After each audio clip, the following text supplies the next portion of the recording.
दोस्तों, आज का सवाल यह है कि क्या कुत्ते के पालने से, उसे अपने साथ घर में रखने से अमीरी आती है या गरीबी?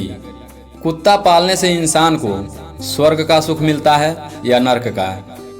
उत्थान होता है या फिर पतन होता है? इस बात को हम सबको समझ लेना चाहिए, क्योंकि आज के समय में अक्सर ज़्यादातर घरों में कुत्ता पाला जाता है। और आजकल तो ऐसा चलन हो गया है कि कुत्ते को लोग अपने घरों में इस प्रकार से रखते हैं जैसे स्वयं और स्वयं का परिवार रहता है। जो स्वयं खाते हैं वही कुत्ते को भी खिलाते हैं, जहाँ स्वयं सोते हैं वहीं कुत्ते को सुलाते हैं। कुछ लोग तो एक ही थाली में कुत्ते के साथ भोजन करते हैं, उसका मुख चूमते हैं, यहाँ तक कि वे जिस बेड पर सोते हैं उसी बेड पर उनके साथ वह कुत्ता भी सोता है। कुत्ते को अपने साथ घर में रखना कहाँ तक उचित है, बस इसी बात को हमें इस वीडियो के माध्यम से समझना है। दोस्तों, आज की वीडियो बहुत ही महत्वपूर्ण होने वाली है, इसलिए कहानी को ध्यान से सुनें और वीडियो के अंत तक बने रहें। वास्तविक ज्ञान, पौराणिक कथाएं, आध्यात्मिक ज्ञान, शास्त्र सनातन ज्ञान के आधार पर प्रेरित कहानी को सुनने के लिए इस वीडियो को लाइक करें, चैनल को सब्सक्राइब करें और कमेंट में हर हर महादेव जरूर लिखें। तो चलिए कहानी शुरू करते हैं। एक समय की बात है, किसी गांव में एक साहूकार रहता था। साहूकार बहुत ही भला इंसान था। साहूकार सभी जीव जंतुओं से बहुत प्रेम करता था और बहुत सारा दान पुण्य, पूजा पाठ हर समय करता रहता था। साहूकार की लोग बहुत प्रशंसा करते थे और कहते थे कि साहूकार बड़ा ही नेक दिल इंसान है, भगवान ऐसी पुण्यात्मा को जरूर स्वर्ग में स्थान देंगे। और यह सत्य है, मनुष्य के शुभ और अशुभ कर्मों का फल उसे स्वर्ग और नर्क के रूप में भोगने को मिलता है। उसके अच्छे बुरे कर्मों का फल उसे सुख और दुख के रूप में भोगना पड़ता है। शुभ कर्म करने वालों को परमात्मा स्वर्ग में स्थान देते हैं और अशुभ कर्म करने वालों को नर्क की प्राप्ति होती है। साहूकार के बारे में लोग यही सोचते थे कि साहूकार को उसे दान पुण्य का फल उसे स्वर्ग में जाकर जरूर मिलेगा। दोस्तों, आपको एक बात और बता दें, साहूकार को कुत्तों से बहुत ज़्यादा लगाव था, इसलिए साहूकार ने अपने घर में कुत्ते को पाल रखा था। साहूकार उस कुत्ते से बहुत प्यार करता था। वह रोजाना उसे अच्छा भोजन खिलाता था, उसे पानी से स्नान कराता था और अपने साथ ही उसे बिस्तर पर सुलाता था। यही उसकी दिनचर्या थी। और साहूकार का कुत्ता भी साहूकार का इतना बड़ा लाडला था कि वह पूरे घर में घूमने फिरने के लिए आज़ाद था। कहीं पर भी जाने की उसे कोई पाबंदी नहीं थी। साहूकार के पास साहूकार के नौकर को जाने की मनाही थी, पर साहूकार का कुत्ता, साहूकार चाहे उस समय कुछ भी करता हो, उस समय भी पहुंच जाता था। धीरे धीरे समय गुजरता चला गया। एक दिन साहूकार बीमार पड़ जाता है और अचानक से उसकी ज़्यादा तबीयत खराब हो जाती है।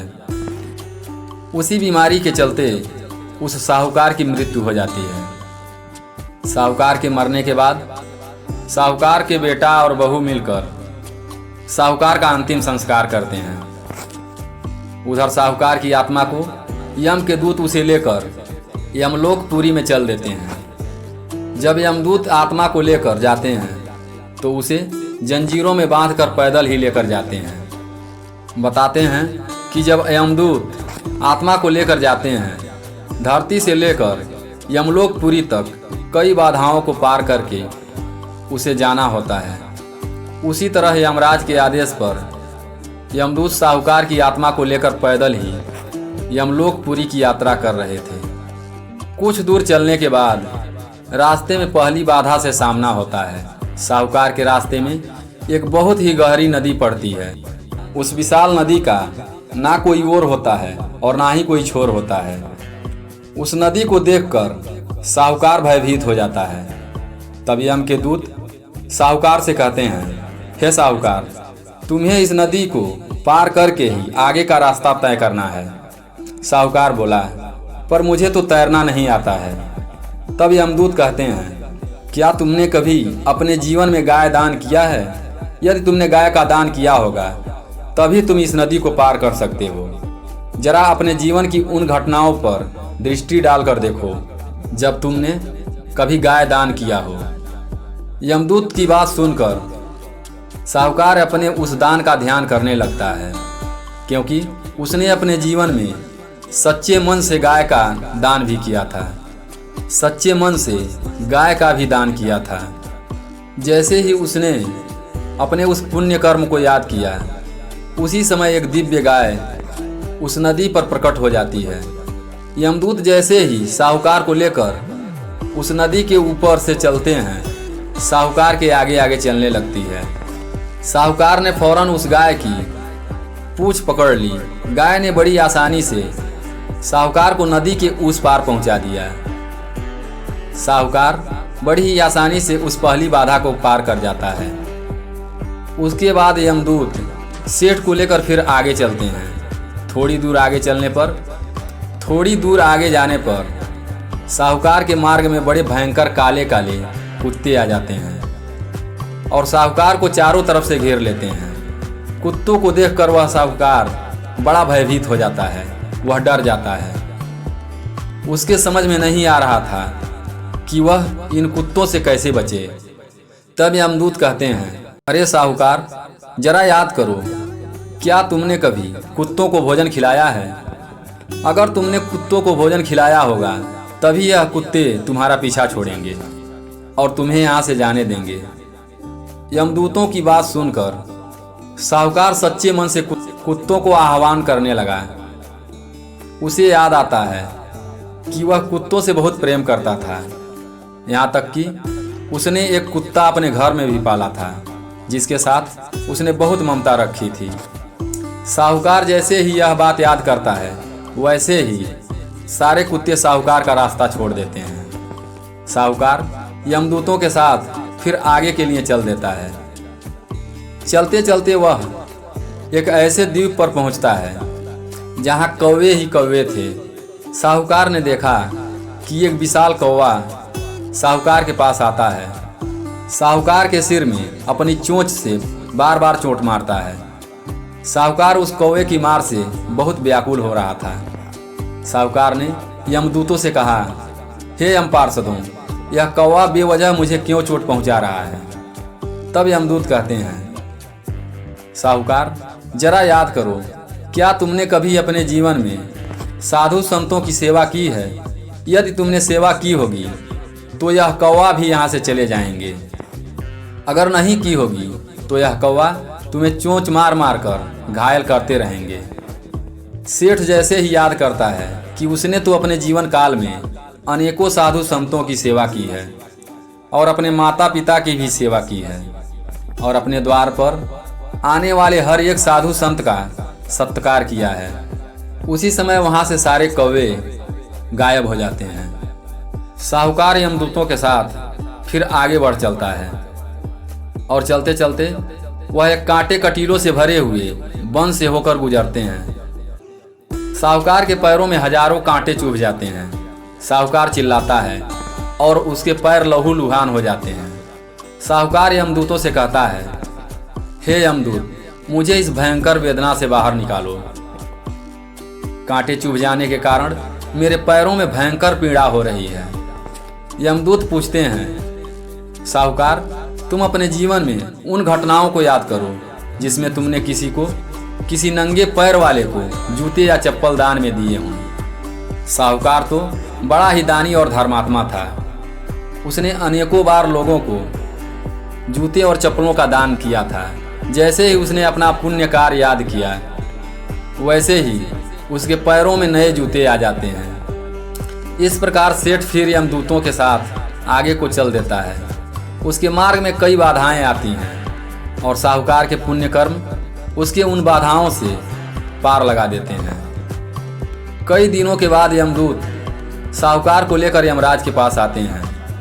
यमराज चित्रगुप्त से कहते हैं, हे चित्रगुप्त, इस साहूकार के जीवन का वही खाता खोल कर देखो इसने कितने पुण्य और कितने पाप किए हैं। तब चित्रगुप्त साहूकार का जीवन काल देखते हैं और यमराज को बताते हैं कि हे स्वामी, इस साहूकार ने तो अपने जीवन में बहुत पुण्य कार्य किए हैं, भगवान का भजन भी किया है, मगर इसने एक सबसे बड़ी गलती की है जिसकी वजह से इसके सारे पुण्य निष्फल हो गए हैं। इसके कर्मों के अनुसार यह साहूकार वास्तव में स्वर्ग का अधिकारी था, लेकिन उस एक गलती के कारण यह स्वर्ग से वंचित हो रहा है। चित्रगुप्त की बात सुनकर साहूकार बड़ा ही चिंता में पड़ जाता है। साहूकार पूछने लगता है, हे धर्मराज, मेरी पूजा पाठ में, मेरे पुण्य कर्मों में ऐसी क्या कमी रह गई जिसकी वजह से मुझे स्वर्ग का स्थान नहीं मिलेगा। तब धर्मराज कहते हैं, हे साहूकार, तुम्हारी यह गलती इतनी बड़ी है कि सारे पुण्य को इसने निष्क्रिय कर दिया है, जिसकी वजह से तुम्हारे पूर्वजों की आत्मा को अभी तक मुक्ति नहीं मिली है। ठीक उसी तरह से तुम्हें भी स्वर्ग से वंचित किया जाता है और तुम्हें भी अपने पूर्वजों की तरह भटकना होगा। तब साहूकार बड़ी दुविधा में पड़ जाता है और पूछता है, धर्मराज, मेरी गलती क्या है? पहले मेरी गलती तो बताइए। तब धर्मराज समझाते हैं, हे साहूकार, तुम्हारी गलती यह है कि तुमने एक कुत्ता पाला था और कुत्ते में अधिक ममता होने के कारण तुमने उसे हर समय, हर कार्य करते समय अपने साथ रखा था। खाते पीते, सोते जागते, उठते बैठते, पूजा पाठ करते समय तुमने कुत्ते को अपने पास रखा और तुम नहीं जानते कि कुत्ता एक घृणित योनि का प्राणी है। कुत्ते को खिलाना पिलाना एक अलग बात है। कुत्ता एक जीव है, उस पर दया करना मनुष्य का धर्म है, लेकिन इसका मतलब यह नहीं है कि आप उसे रसोई में लाकर बैठा लो। इसका मतलब यह भी नहीं है कि आप उसे पूजा घर में बैठा लो। इसका मतलब यह भी नहीं है कि आप उसे अपने पास लिटा लो। उसकी व्यवस्था अपने घर से, अपने पूजा स्थल से, अपने रसोई घर से अलग होनी चाहिए। उसके रहने खाने का बंदोबस्त खूब करो, लेकिन अपने घर से अलग। साहूकार, तुम्हारी गलती यह है कि तुमने उस कुत्ते को सदैव अपने पास रखा था, जिसकी वजह से देवताओं ने तुम्हारे द्वारा किया गया दान और भोजन ग्रहण नहीं किया। यदि कुत्ता घर में हो और किसी का देहांत हो जाए तो देवताओं तक पहुंचने वाली सभी वस्तुएं भी देवता स्वीकार नहीं करते हैं। कुत्ते को छू जाने पर ब्राह्मणों के पवित्र यज्ञ भी खंडित हो जाते हैं। भोग के लिए निकाली गई वस्तु अपवित्र हो जाती हैं। कहते हैं धर्म के अनुसार कुत्ता पालने वालों के यहाँ पर ब्राह्मण भी नहीं जाते हैं। वहीं अगर कुत्ता यदि किसी को सूंघ लेता है तो सूंघने मात्र से ही इंसान अपवित्र हो जाता है। वहीं अगर कुत्ते की दृष्टि जिस भोजन पर पड़ जाती है तो वह भोजन भी खाने के योग्य नहीं रहता है। इन्हीं कर्मों से कुत्ते को कभी घर के अंदर नहीं पालना चाहिए। उसके रहने खाने का स्थान सदैव अलग होना चाहिए। आप उसे अच्छे से अच्छा खाना खिलाएं, कौन मना करता है। आप उसकी देखभाल करें, लेकिन अलग स्थान पर। जिस तरह पशुओं के लिए तबेले होते हैं, घोड़ों के लिए अस्तबल होते हैं, ठीक उसी तरह कुत्ते का भी एक निश्चित अलग स्थान होना चाहिए। एक बार धर्मराज युधिष्ठिर को स्वर्ग के दूतों ने स्वर्ग में ले जाने से मना कर दिया था, क्योंकि उनका दोष सिर्फ यह था कि उनके साथ एक कुत्ता था। धर्मराज ने पूछा भी था कि इस कुत्ते ने मेरा दुख सुख में साथ नहीं छोड़ा है, तो मैं इसको स्वर्ग में क्यों नहीं ले जा सकता। तब स्वर्ग के अधिपति देवराज इंद्र ने धर्मराज से कहा था, आप धर्म के मर्मज्ञ हो, आपको समझाना हमारी मूर्खता होगी। फिर भी मैं कहना चाहूँगा कि कुत्ता पालकर हर समय अपने साथ रखने वालों को स्वर्ग में कोई स्थान नहीं दिया जाता है, क्योंकि उसके द्वारा किए जाने वाले सारे पुण्य निष्फल हो जाते हैं। और तो और उस घर का कोई भी सदस्य दान पुण्य हवन जो भी पुण्य करता है, वह सब घर में कुत्ते के पालने से या कुत्ते की दृष्टि पड़ने मात्र से ही सारे पुण्य फल नष्ट हो जाते हैं। कुत्ते को पालना वर्जित नहीं है, पर घर में हर समय अपने साथ रखना वर्जित है। और ऐसे मनुष्य का भले ही वह चाहे कितना भी पुण्यवान हो तो भी उसे स्वर्ग नहीं दिया जा सकता। धर्मराज बोले, हे साहूकार, मैं किसी जीव के खिलाफ नहीं हूँ। सारे जीव परमात्मा ने बनाए हैं। सबके अंदर ईश्वरीय प्रकाश विद्यमान है। समस्त जीवों पर मनुष्यों को दया करनी चाहिए। इसका संरक्षण करना चाहिए। कुत्ते का भी संरक्षण होना चाहिए। उसे मारना पीटना नहीं चाहिए।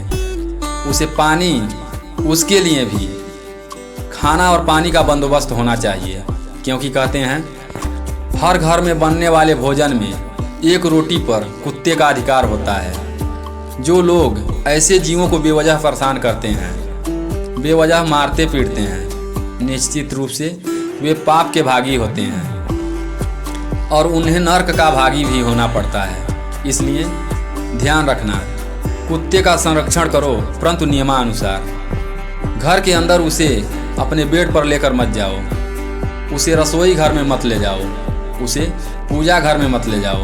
कुत्ते के साथ समय बिताने के बाद स्वयं को भी पवित्र करना चाहिए। बिना स्नान के पूजा पाठ, यज्ञ दान नहीं करनी चाहिए। शास्त्रों का ऐसा मत है कि घर के अंदर सिर्फ गौ माता और अतिथि को ही आने की अनुमति होनी चाहिए। इनकी सेवा से मनुष्य पवित्र होता है और पुण्य फल का अधिकारी भी होता है। घर के बाहर या किसी एकांत स्थान पर रखकर कुत्ते की सेवा करनी चाहिए। अन्य छोटे छोटे जीवों को भी भोजन कराना चाहिए। परंतु हमने देखा है कि लोगों ने उल्टी परंपरा बना रखी है। जिस घर के अंदर माता पिता, गौ माता और अतिथि की सेवा होनी चाहिए, आज माता पिता और गौ माता को लोग घर से बाहर निकाल देते हैं और कुत्ते, बिल्ली, खरगोश, चूहे को घर के अंदर पाल कर रखते हैं। आज बेचारी गायों की दुर्दशा है। घर से बाहर सड़क पर कचरे के ढेर में भूखी प्यासी भटकती रहती हैं। माँ बाप को घर से बाहर उठाकर फेंक दिया जाता है और घर में रखकर कुत्तों की सेवा की जाती है। जिन घरों में ऐसा होता है उस घर का एक ना एक दिन पतन होना तय है। निश्चित ही उस घर में गरीबी एक दिन पांव पसार लेगी। दुखों का पहाड़ निश्चित ही उस घर पर टूटेगा। बड़ी शर्म आती है यह देखकर कि मनुष्य मानवता को भूलकर पशुता की ओर बढ़ता चला जा रहा है। मनुष्य जैसे कर्म तो रहे ही नहीं, पशुओं की प्रवृत्ति धारण कर ली है। जो पशु स्वयं इस पृथ्वी पर आकर नरक भोग रहे हैं, मनुष्य भी उनकी तरह बनता चला जा रहा है और उन्हीं की नकल उतार रहा है। ऐसे लोगों को स्वर्ग की प्राप्ति कैसे हो सकती है? जो लोग धर्म को भूल गए हैं, उनके घर में सुख समृद्धि कैसे आ सकती है? पूजनीय गौ माता, पूजनीय माता पिता, पूजनीय गुरुजन यदि घर से बाहर जाकर दुख भोग रहे हैं तो आपको सुख कैसे मिल सकता है? उस स्थिति में आप चाहे जितना दान पुण्य कर लें, आपको कभी स्वर्ग की प्राप्ति नहीं होगी। स्वयं को और अपने परिवार को नर्क से बचाना है, दुखों से बचना है, तो इन नियमों का पालन करना ही होगा। घर में रखकर माता पिता और गौ की सेवा करनी चाहिए। कुत्ता और बिल्ली को अगर पालने का ज़्यादा शौक है तो घर से बाहर अलग स्थान बनाकर उसमें रखें। उन्हें भूल कर भी अपने घर के बिस्तर पर, पूजा स्थल पर लाने की भूल ना करें। उन्हें किसी निश्चित स्थान पर उनके भोजन पानी का बंदोबस्त करें। कुत्ते को भोजन कराने के शास्त्रों में अनेकों फायदे बताए गए हैं। कहते हैं कुत्ते को खाना खिलाने से घर के अंदर सकारात्मक ऊर्जा का वास होता है। आपके दिमाग के अंदर से नकारात्मकता निकल जाती है। वहीं कुत्ते को खाना खिलाने से यमदूत का भय नहीं रहता है। कुत्ते के अंदर एक विशेषता और होती है, कुत्ता नकारात्मक शक्ति को सूंघकर पहचान लेता है। जैसे भूत प्रेत आदि को कुत्ता देख भी सकता है। जिस घर में लोग कुत्ते को खाना खिलाते हैं, ऐसे घरों में कभी भी बुरी आत्माएं प्रवेश नहीं करती। कुत्ते को रोटी खिलाने से शनि दोष का प्रभाव कम होता है और आपके ऊपर आने वाला बुरा वक्त, बुरा हादसा और बुरी घटना टल जाती है। आकस्मिक दुर्घटना का डर भी खत्म हो जाता है, क्योंकि कुत्ते को पहले से ही दुर्घटना का आभास हो जाता है इसलिए यदि कुत्ते को कभी पालना हो तो घर के अंदर नहीं बल्कि घर के बाहर किसी निश्चित स्थान पर पालना चाहिए। कुत्ते को घर के बाहर पालने से और खाना खिलाने से हमेशा घर की उन्नति होती है, दुख दरिद्र शोक सब नष्ट हो जाता है। और कुत्ते को पालने का सबसे बड़ा फायदा यह है कि वह घर की रखवाली करता है। दोस्तों, आशा करता हूँ कि यह कहानी आपको पसंद आई होगी। फिर मिलते हैं एक नई कहानी के साथ अगली वीडियो में। तब तक के लिए अपना ख्याल रखें, हमेशा खुश रहें। वीडियो में लास्ट तक बने रहने के लिए धन्यवाद।